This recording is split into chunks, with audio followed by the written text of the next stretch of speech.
Hello friends, बरायबाय Bodo info official YouTube channel the big update Assam godan sakri. Da finally Assam godan vacancies pinjabai 14,000. Da jai nोंथांमोना फोरोंगिरि साख्रि मावनो नेगासिनो दंमोन da finally godan vacancy नि मोनसे latest update फैदों sourceआव मोननाय बायदिबा नोंथांमोना A to Z नाय भिडिअखौ अब्लानो बुजिगोन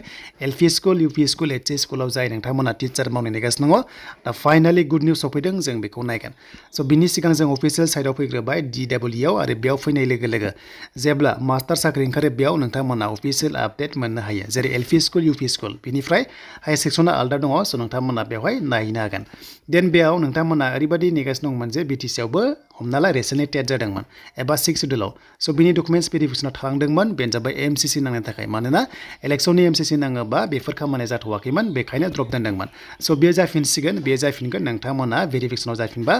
थांबानो जाबाय थाबैनो अफिशियेल नटिस फैगोन नाथाय इलेक्शन जोबनायनि उनावसो बियो जानायनि चान्सआ दङ ओके बिसोरहाय 1 जुनावसो इलेक्शना जोबसिगोन स बेखायनो डकुमेन्ट्स भेरिफिकेसन जायोबा LP स्कुल UP स्कुल नोंथांमोना थांबानो जाबाय जायफ्रा टेट क्वालिफाइ जादों स बेखायनो जायफ्रा टेट क्वालिफाइ जादों नोंथांमोना BTC आव एबा आसाम स्टेटआव एबा हमना ला मोननै टाइपनि दङ स्टेटनि बिनिफ्राय काउन्सिलनि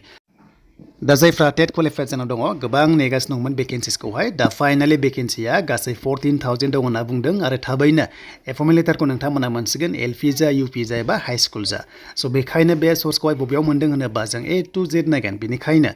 नोंथांमोना भिडिअखौ नायलांबाय था जोबजासिम हानायसेबां शेयार खालाम जाहाथे बयबो मिथियो दा बे भेकेन्सि आपडेटखौ सोर होदों बबेयाव होदों होनोब्ला दिनैनि निउस पेपाराव होदोंमोन दा बे निउस पेपाराव होनाय बायदिब्ला बिथांमोना थाबैनो 14,000 भेकेन्सिसखौहाय एपइन्टमेन्ट होनो थांगासिनो दङ आरो बे जानायनि चान्सआ नोंथांमोननिया हमना ला MCC जोबनाय लोगो लोगो एबा जुननि लास्ट उइक एबा गेजेर सप्तायाव नोंथांमोना साख्रि मोननायनि चान्सआ दङ